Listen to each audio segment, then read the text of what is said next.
So there's been some interesting new findings on why people are dying from COVID-19. It's been thought that it's more of a pneumonia type problem or ARDS. ARDS is acute respiratory distress syndrome. Because if you're treating patients as if it's a pneumonia or ARDS using a ventilator, the success rate should be pretty high.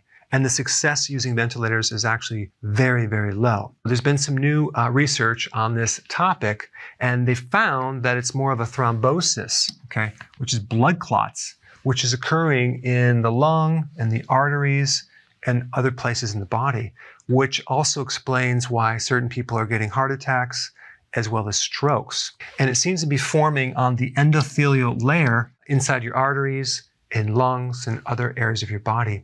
Here's what happens. The virus is triggering an immune reaction, okay? And triggering these things called cytokines. And there's different types of cytokines. There's inflammatory cytokines and anti-inflammatories. But it's triggering the ones that are causing a massive amount of inflammation.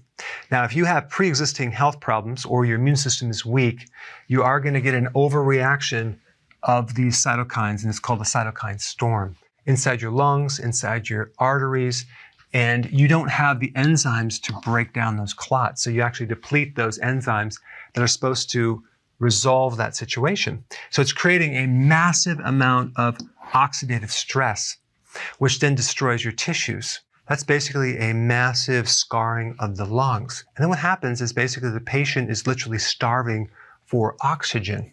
So now there's going to be a shift in a lot of hospitals on how they treat this based on this new data, which are clots. So this is a very good thing. But just as a side note, I've done several videos on hydroxychloroquine. It just so happens that hydroxychloroquine is anti-thrombotic.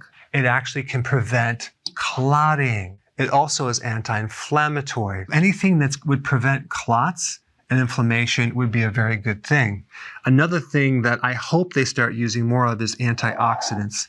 Vitamin C, vitamin E, and even zinc is considered an antioxidant.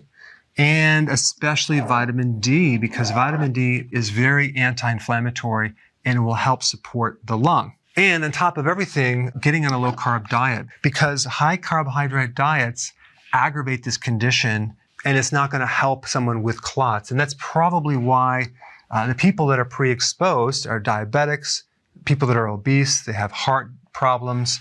Usually they're all on a high-carb diet. Anyway, this is really good news. This is an important finding. And if you haven't seen my video on how to boost the immune system, I put it right here. Check it out.